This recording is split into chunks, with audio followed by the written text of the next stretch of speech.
Hasn't been all that long since we last had a visit from the Crux. But I'm glad you picked today. You're just the people I need. These two young rascals, they've been arguing with each other non-stop about some petty nonsense or other. I'm too old to get through to them. They won't listen to me. Please, talk some sense into them. Rest assured, Granny Zhuoshin, whatever the situation is, the Traveler and I will take care of it. Oh, thank goodness. It's Captain Beto. You couldn't have come at a better time. You're the voice of reason I need in this situation. Captain, please, help me get justice. Whoa, hey. What exactly is going on here? Spit it out, tell me everything. It makes me mad just talking about it. G here, I don't know if he's got a screw loose or what his problem is. But anyway, he took it upon himself to raise, well, practically a whole army of finches, okay? And now guess what? They fly onto my land and completely destroy at least half of my crops. I asked him to pay compensation, but he refused. Now how is that fair? Captain, I'm innocent. They're not even my finches. I just thought they looked kinda cute, you know, so I fed them a couple of times. They're wild birds, though. A couple times? Are you kidding me? That's rich. Really rich. There were 2 of them when you first started. 2 finches. Now you have a whole roof full of finch nests. I swear, every time I come by your place, I think I'm at a bird market. I'm telling you, you are not gonna get away with this anymore. So, yeah, I mean, they laid a few eggs, made a few nests, but finches gonna finch, you know. These are wild birds. I mean, they'll do whatever they please. So that's how it is. I think I got the picture. What's your take?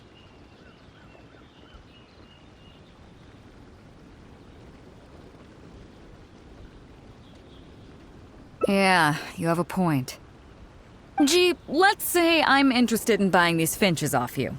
What would you say to that? Are you serious, Captain? Oh, that would be great. Honestly, with all this trouble they've been causing me lately, they've become a bit of a burden. So if you're happy to take them off my hands, that would be perfect. All right, deal. My only condition is, you have to use some of the money to compensate Wenjing for her losses. Oh, come on. But I never raised them, did I? Well, you tell me. You took my deal, that means you admitted to being the owner, doesn't it? Otherwise, what gives you the right to sell them to me? Captain Beto's right. If you didn't raise them, what makes you think you can go taking her money for them, huh? Well... Don't worry, my offer includes plenty left over for you after deducting the compensation. This way you get something back for looking after them. Okay then, okay. I'll pay the compensation.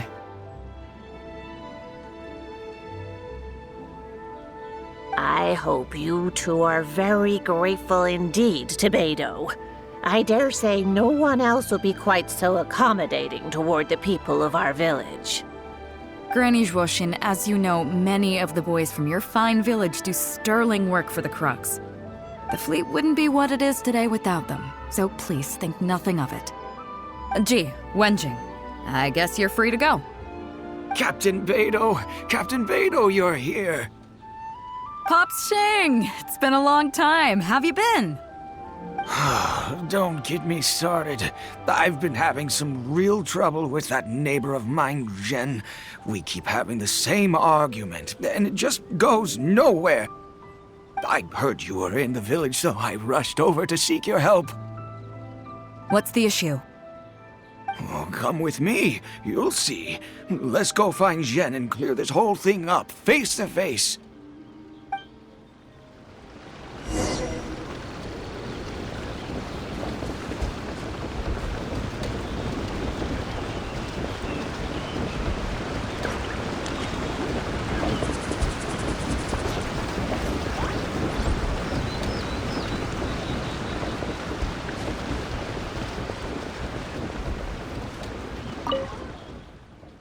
Captain Beidou, you're here. I heard that you and Pops Xing had a little misunderstanding. So, what's up? Tell me about it. Zhen planted a tree on his property a few years back. I had no issue with it at the time. It's just a tree. But a few years on, it's grown taller than the roof of my house. Every morning when I get up and open the window, I just want to feel the sun on my face, but I'm greeted instead by the looming shadow of my neighbor's tree. It really affects my mood. I asked Jen to cut it down so I could get some sunlight back on my property. But he said no. It's like he's done this on purpose just to drive me crazy. Captain Beidou, you gotta believe me. I didn't intend to block the sunlight, but there's nothing I can do about it now. It's not just any old tree, you see. That tree was planted there by my late father. Not long after he planted it, he passed away. And just before he passed, he left me with some parting words. He said our family's fortune was inauspicious and we needed something to suppress the bad luck. That's what he planted the tree for. How can I just chop it down? I'll be honest, I spent a few years studying in Liyue Harbor, so I don't actually share his superstitious beliefs. But still, that doesn't change the fact that this was my father's dying wish. Okay, I think I'm all clear on the situation. What are you thinking?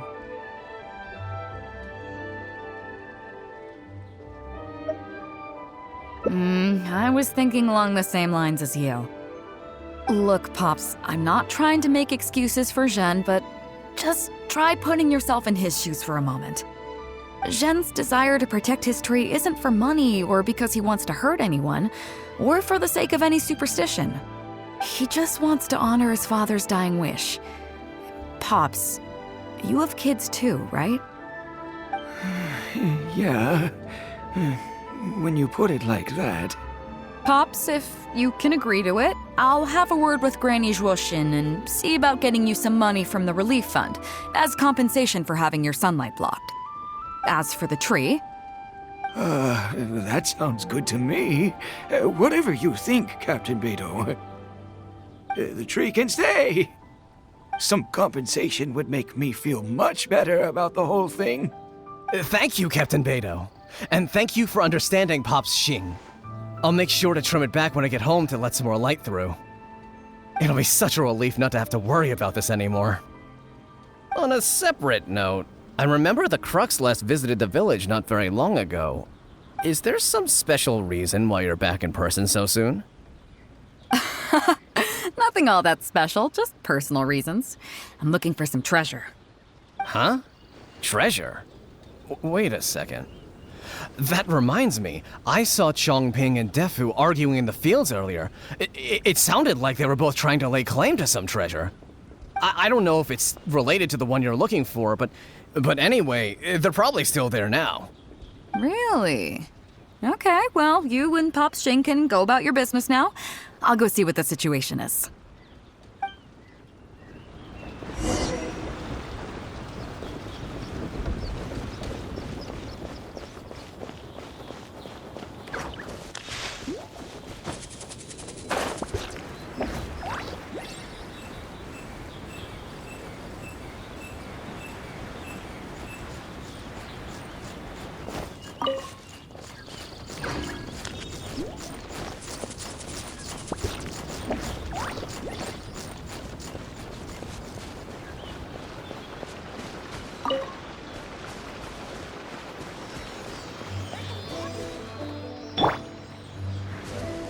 Windblade!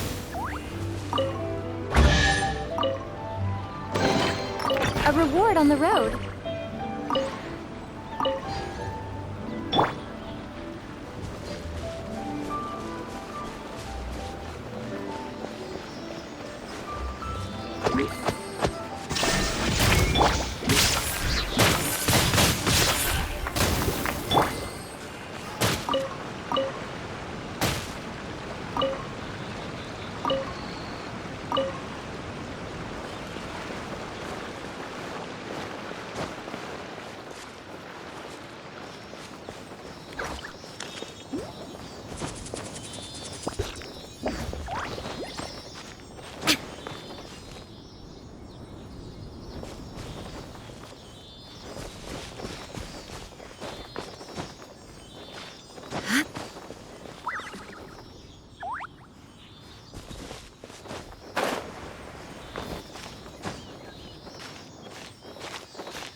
but a momentary distraction.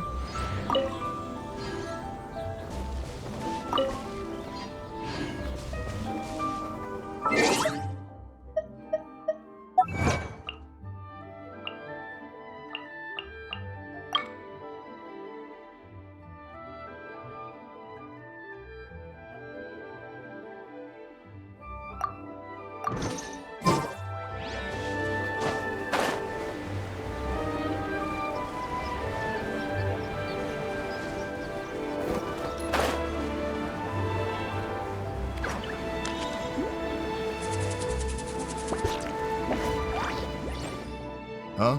Beto! You're just in time. Defu's being completely unreasonable. What happened? I'm not being unreasonable, Captain. I got Chongping to help me plow my land because it's the busy season. And then, what do you know? He plows up a treasure chest. Way I see it, it's my land, so the treasure belongs to me, right? I think it's a pretty clear-cut case. You say that, Defu, but what you're forgetting is that I came to help you plow your fields out of the goodness of my heart, and you haven't paid me a single mora. It was also my plowing that turned up this chest. However you cut it, surely I'm entitled to at least some of the treasure. The domestic drama just keeps coming today. What are your thoughts?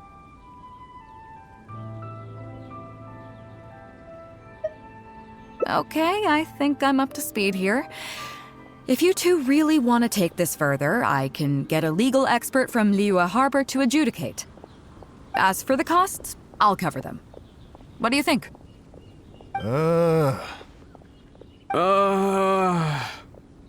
Neither of you seems thrilled about this course of action. Okay, so plan B. I'll be straight with you. The reason I came here today was to look for some treasure. Chances are it's hiding right there in the chest you're both fighting over. So, how about you two stop fighting over it and do me a favor by handing it to me? Of course, I'll be indebted to both of you. If either of you ever needs anything in the future, the Crux will not hesitate to lend you our support. Captain, you're far too kind, really. Indebted? That won't be necessary. If you want this chest, you go ahead and take it. Yep, totally agree. If only I'd known you were looking for this chest. You should have said something. I would have delivered it to you personally to save you the trip. It seems like it's been quite a busy day for you, helping us settle all our little quarrels. Come on, let's go to the village. I'll rally the masses. We'll get some good food and good drink and have a good old get-together. Don't worry about the chest. I'll carry it over.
Busted!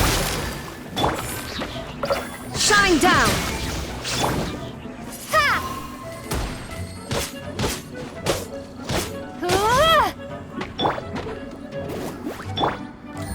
Gotcha! There is no escape!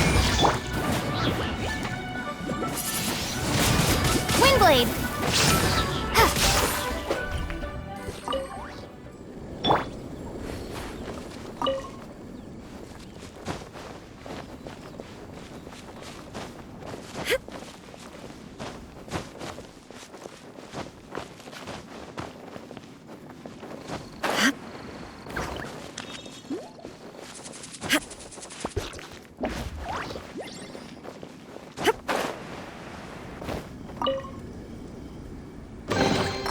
Take them. I have no need.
What a fine day today has been. Beto has solved an awful lot of problems in our village.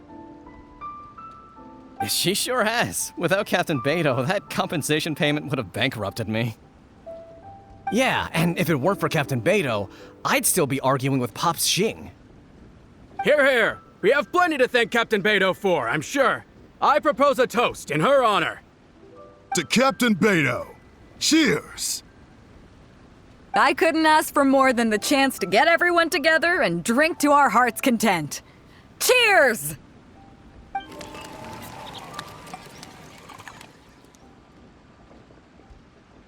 Phew, that really hit the spot. Want to get some air? The view in this place is pretty good. We can take a look through the contents of that chest while we're at it. Chongping placed it by the water wheel. Are you kidding? Beto can handle her liquor. Come on, let's go.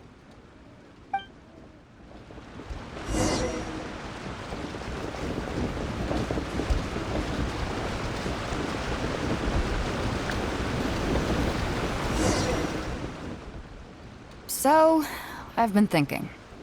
Everyone seems to trust me enough to let me have the final word on their disputes. But don't you think some of my solutions can be a little stupid? You can laugh, I don't mind. Take Chongping and Dufu's wrangling over that chest, for instance. I had no clue who it should belong to, so I just came up with this stupid idea of taking it for myself. At least that way, neither of them would feel like it was unfair. But, I mean, I'm no Ningguang. I can't make a perfect deal every time. And I'm no Yanfei either. Not all my judgment calls are going to be 100% fair and square.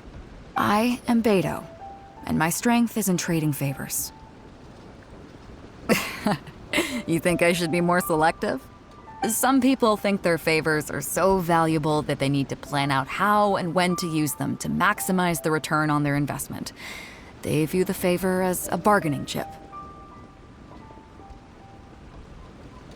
Others see doing favors as a burden, not worth anything in monetary terms and prone to getting you locked in a cycle of constantly returning the favor back and forth. But the way I see it, favors are what keep people connected to one another. Over thousands of years, the people of Liyue have created bonds between each other by doing someone a favor here and asking for a favor there. This means that no individual is truly on their own out there. When someone falls down, there's an invisible net made of human connections, waiting to catch them and get them back on their feet. Over the years, I've come to owe favors to a great many people, and many other people have come to owe me one. These are the countless bonds between us, like so many fish in the sea. And they're the reason that the Crux and I have survived the countless hardships we faced.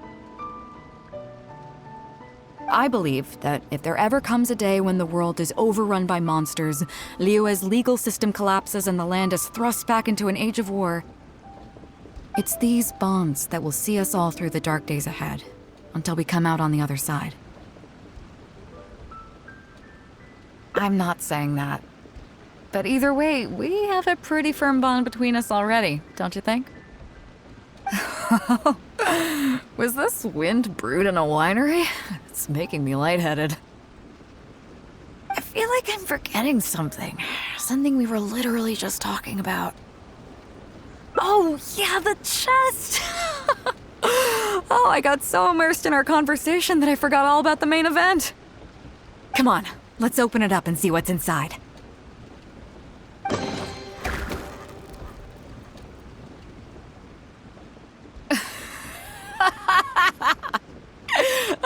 Oh, that's it? A whole lot of nothing? It's not exactly what I was looking for, but you know what? I don't care. The fun part was going on a treasure hunt with you. Come on, let's get back to the party. Tonight, we go big before we go home.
The first time we came here. Oh, Paimon remembers! Nahita's consciousness had been trapped by the doctor, but we followed the clues she left behind to help her. So much time has already passed since then, and it seems Sumeru's changing for the better now that Nahita's in charge, right? Paimon just hopes this peace will last a long time, and then Nahita won't have any more new problems to deal with. Yeah, guess you're right. We somehow always find ourselves right in the thick of it. Who knows what will happen next? Come to think of it, maybe it's all because of you. Maybe you're just a magnet for trouble. Huh? Me? Before Paimon ran into you, Paimon never ran into any trouble. At most, when she was super tired, Paimon got caught in some strange whirlpool and sucked out into sea. And even then, you fished Paimon out! Anyway, for Nahita's sake, maybe we should think about heading to our next destination for now. Ah, look who it is. Running into you in a place like this? I can see you two still love wandering around.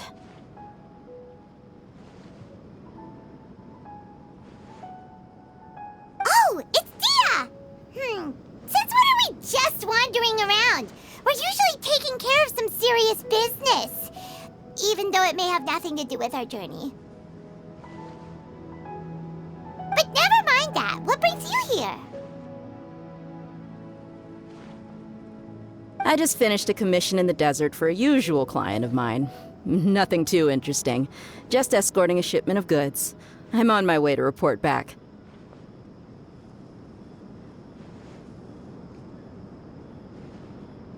That's when I saw you two all the way over there, chatting away. What were you two talking about anyway? Huh? You serious? Can't say I saw that coming. But you are travelers after all. I guess you'd never stay for too long in one place. Bumping into you like this will become a rarity.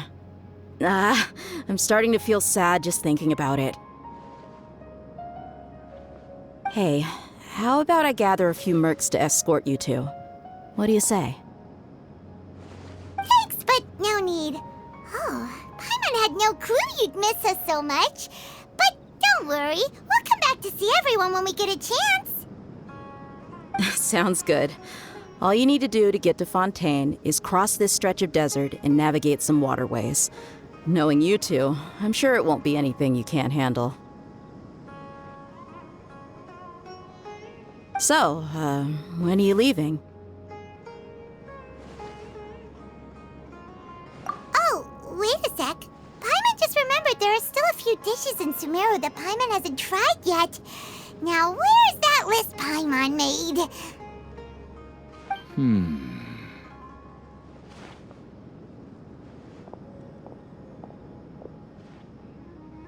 I see. Guess you won't be needing a going-away party or anything. It's sad enough to see you go like this. Though, now that I think about it, Sumeru wouldn't be what it is today without you. Seems true heroes always... By the way, should we go say bye to Nahida? Oh, good point. Then there's no need to bother her in the real world. Then, I guess this is goodbye for now, Traveler in Paimon. Whether as a client or a friend, you're always welcome to come find me. Goodbye, Dia. Bye-bye, Sumeru.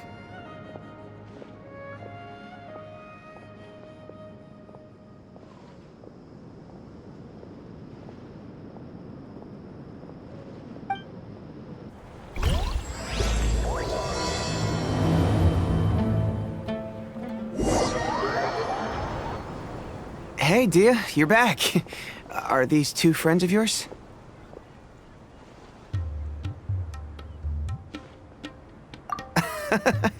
Likewise. There's no need to be so formal with us. We're a pretty casual crew. Anyway, since we've got newcomers, let me fill you in on what Dakan al-Ahmar's been up to lately. They've become extremely aggressive. Apparently, even their own now have become acceptable targets. They even attack other relics brigades, just the same as any other mercenary brigade. Even the most ferocious beasts still protect their own. And it sounds like they've thrown that straight to the wind. That's right. Once they've collected enough loot off the other mercenaries, they sell it off to a different brigade, or turn to merchants on the black market. A portion of their profits is immediately exchanged for more food and weaponry to be used in their next violent operation. That's terrible. Yeah, and it really makes you wonder why they're so desperate for Mora. A few days ago, Isham and I trailed them for a while, and even disguised ourselves as merchants to conduct trade with them. We were able to learn a few things from the exchange. Rather than saying they're out to plunder and hoard Mora, it'd probably be more accurate to say that they're experiencing an internal power struggle. Wait, a power struggle? You heard me right. The vast majority of their victims are mercenaries from the other brigades of Deshret's relics. If their only goal was Mora, they could have gone after anybody. The targeted nature of their attacks points to a power struggle between the different brigades within the relics. That's the only plausible explanation we have. Unfortunately, we weren't able to find out anything more specific. It seems they're also trying to keep things under wraps. Oh, one last thing we discovered was that over the past few years, as the Khan al-Ahmar became more and more active, Deshret's relics as a whole became a lot weaker. It sounds mighty strange to me too. Harun, you can leave the rest of the investigation to us.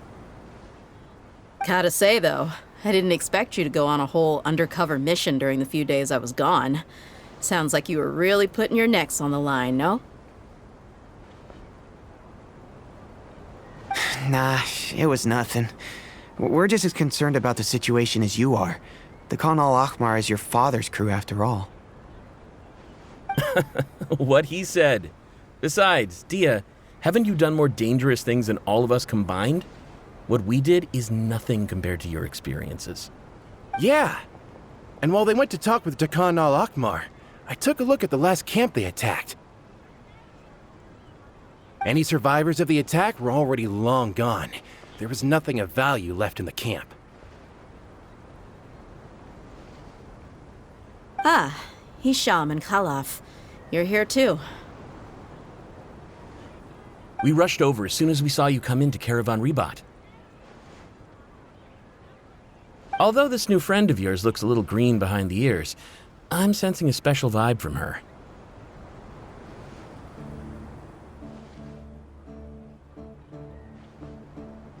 Now that we know you'll have a capable partner with you, we can also rest easy. Hey, what about Paimon? Feel anything special? Oh, you're also planning to tag along with them? Of course! Paimon is the traveler's most important guide. Wherever she goes, Paimon will follow. Oh, in that case, then you'd better take care of her too, Dia. Don't underestimate Paimon! Don't worry about her. She may look tiny and helpless, but she's been through just as many battles as the traveler here. Even if she had only survived on sheer luck, then that alone would still make her quite formidable. I had no idea. I guess I shouldn't judge by appearances. Oh, one other thing, Dia. When you're free, why don't you update the deputy about your upcoming schedule? We held another recruitment event a few days ago, but everyone only came to see the Flame Mane. You weren't around at the time, so people were pretty disappointed to only find our crew of rough, unkempt guys. The deputy put a lot of effort into the event, but it was basically for nothing. Only a few people chose to stay, and that really got to him. Sorry to hear that. I'll be sure to bring him some great liquor next time. I left in a hurry and I couldn't make it back in time for the event.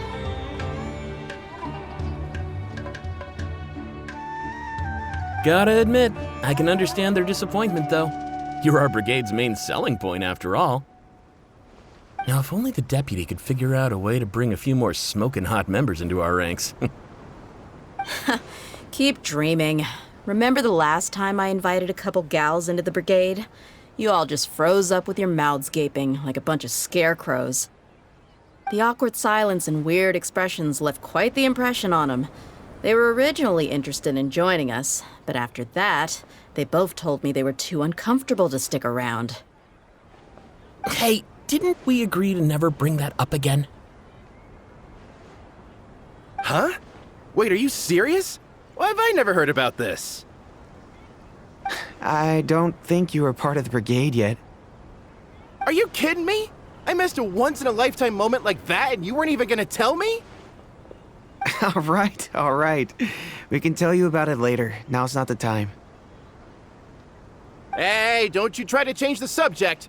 You and Hisham get your butts over here and tell me everything right now.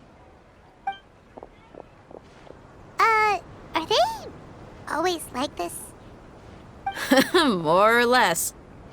There aren't many rules or graces when it comes to mercenaries. We're used to just speaking our minds. If someone starts getting under your skin, you just yell right back at them. And if that doesn't put an end to it, then you just challenge them to a fight. But we also don't tend to take many things too seriously. Being direct and getting it all out of your system as soon as things come up is better than keeping everything bottled up, never talking about it. That's also why I never spare their feelings when I talk to them. If I want to laugh, I'll laugh. If I'm angry, then I'll unload on them. It's hard to stop once you get used to it. Though, I can never do that when I'm with the Homiyanis. Hey, knuckleheads! Can you at least tell me the rest of the intel before you go back to your bickering? Yeah, you hear her, Holloff? Told you we gotta focus on the investigation first. I drew up a map. Right here is the spot. There you'll find the merchant caravan responsible for getting rid of Dakan al-Ahmar's looted goods. All you gotta do is wait and ambush them in the evening. They'll have no idea what hit them. Perfect. Thanks for that. Be sure to pass my regards to everyone else in the brigade as well. Will do. You stay safe, Dia.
Traveler, Paimon.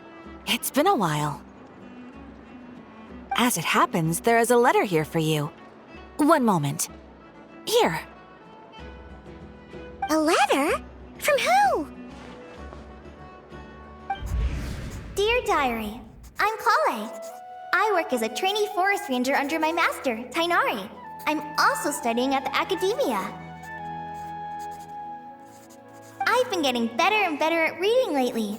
Mr. Al-Haytham says that the written word is a crucial medium for exploring the world and understanding oneself. That's why I decided to start this diary. That said, what should I write about? Things are pretty quiet in Sumeria these days. Life is good. Every day is a fulfilling and happy one. When I think back to the days when I suffered from Elazar, or way back to when I was injected with God remains, I am in a much better place now. I hope it stays that way forever. I'll leave it there for now. Master said he'll take me shopping in Sumeru City today, which is great, because I've been meaning to visit the toy seller at the Grand Bazaar for a while now. Kale, time to go. Yes, Master! Huh?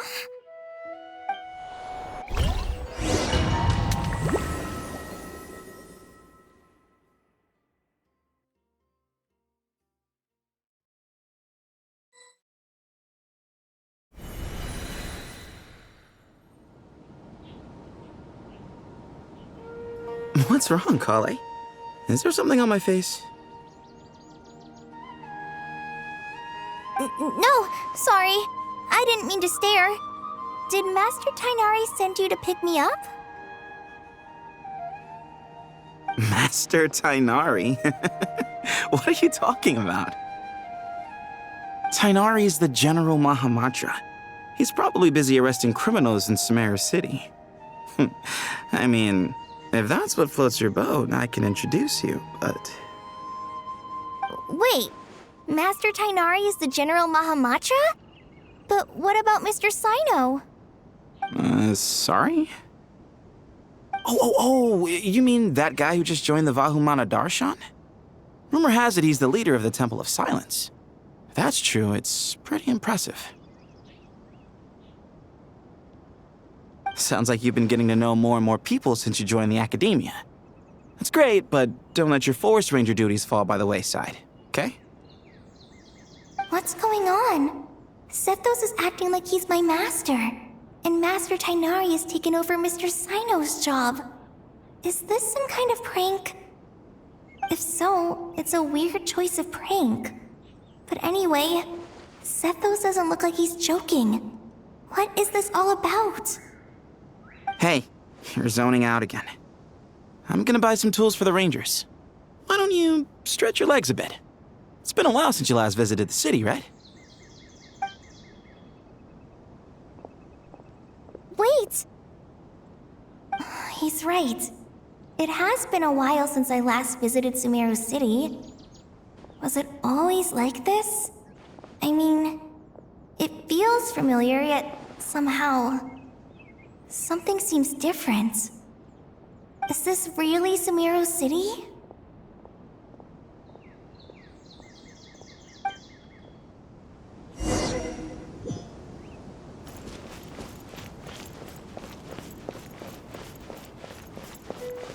Hey, did you see who just walked by? Would you like some fruit? How will I ever save enough money to buy that custom-made axe with floral carvings from the blacksmith? It takes courage to maintain a peaceful life. I heard that the sage disappears without a trace. Lord Kabe Bay, did you get a chance to review this month's accounts? Any feedback? You mean the version you sent over a few days ago? Yeah, I took a look when I received it. I was thinking that maybe our profit margin is a little excessive. I visited some of our commercial partners last month. Their earnings are very slim. Are you suggesting that we give up some of our profits for them? Well, since we have more than we need, yes. Making money for its own sake is pointless. Don't worry, I've already planned for it, and the numbers look fine. We can adjust the rates starting from next month. Also, about that designer you hired, I've had to revise his proposal 3 times now, but he just doesn't seem to... Let's cut our losses. Pay him his fee and send him on his way. I'd like you to get Layla on this instead. She was Cyrus's student, and she designed the Palace of Alcazarzare. Seems like a much safer choice. Who's sneaking around over there? Mr. Kave? Do you recognize this person, sir? Yes, it's all right. We've met. This is Kale, Sethos' trainee. He brought her along the last time I went for drinks with him. What brings you to the city, Kale? Is your master here too? No, this is all wrong! Why is Mr. Kave saying that too? Tainari is my master, not Sethos. This can't be real. I have to ask someone else. There's gotta be someone else out there who still remembers the truth. Hey, wait! Don't run off! How strange. What's gotten into her today?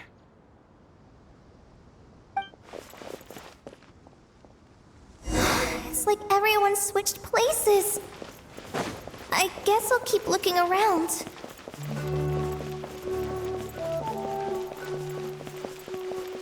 Would you like a cup of coffee? Students are under so much pressure these days. Lots of visitors today, I see. Welcome all. It's been a while. Hey, Rahman. You know that guy who sells face powder on Treasure Street?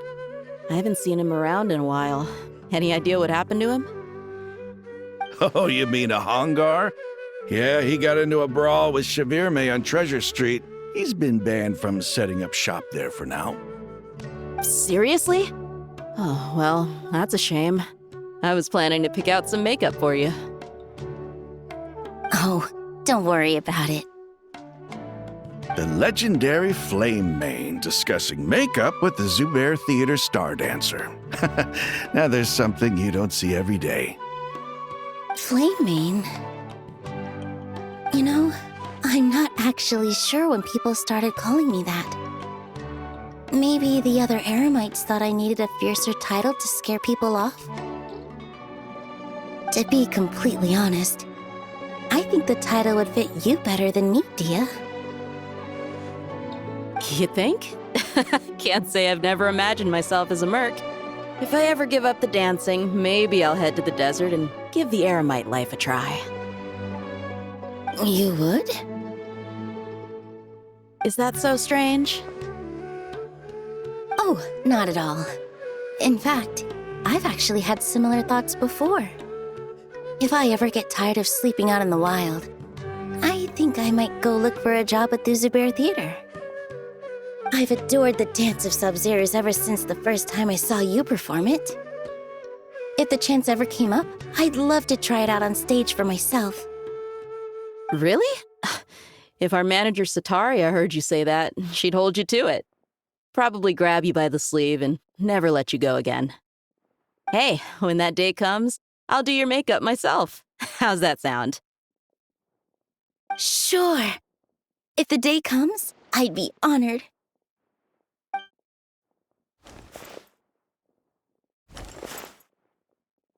Everyone I know, everything I've ever known. Suddenly it's all a jumbled mess. The question is, who's right? Them or me? Oh, my head feels so heavy. I can't think straight.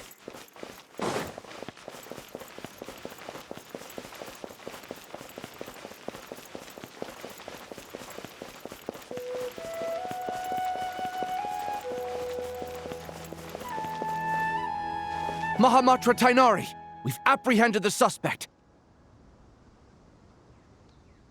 They say that the fool is prone to blind faith, but the wise man is not immune to it either. Siraj, do you have anything to say in your defense? Tainari, you were the one who turned the sages against me. Just a few words of caution from you was all it took to destroy my research. And now you're trying to stop me again? You should know that mechanical life is the future! We must cast aside our useless flesh and... That's enough. I'm not in the mood to listen to your lunacy. Anyone could tell you how amateur your work is. Karina, Ilias, put him somewhere safely out of the way. Yes, sir. Next on the agenda is... Master?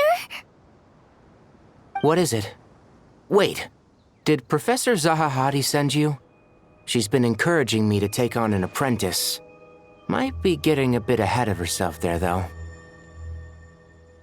No, Master! It's me! Kale! Listen to me. Something really weird is going on in Sumeru City. It's like everyone's identities have switched around. You're not the General Mahamatra. You're a Forest Watcher. Just yesterday, we agreed to come to Sumeru City today to go shopping together and...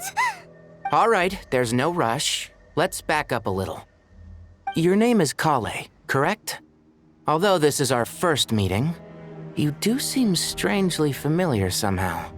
Is there anything I can help you with?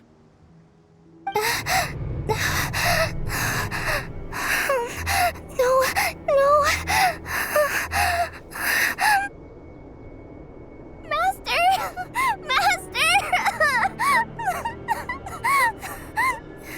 What is it?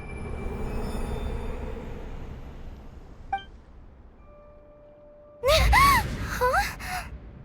Did you have another nightmare?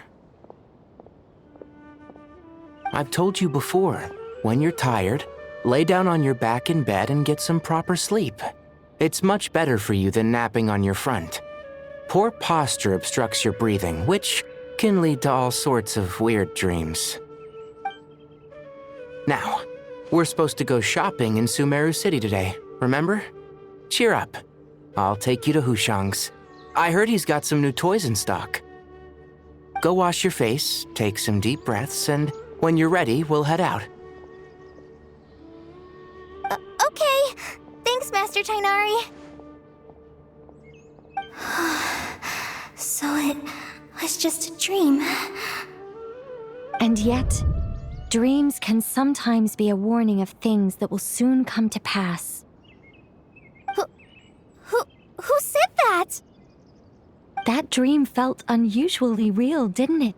Here's my suggestion. Since you're heading into Sumeru City anyway, you may as well tell Lesser Lord Kusanali about everything that happened. And just to be on the safe side, I think you should also inform your 2 traveler friends who once helped save Sumeru. I'd write them a letter if I were you. Time is short. A storm is coming from beyond the bounds of fate.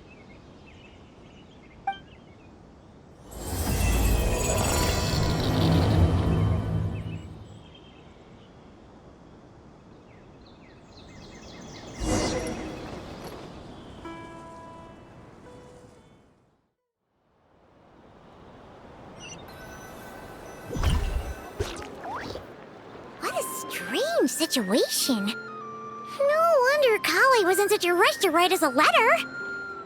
Imagine waking up one day to find that everything around you has changed. You might not even recognize Paimon anymore. Oh, that's a scary thought. Let's get to Sumeru and find out what the heck is going on.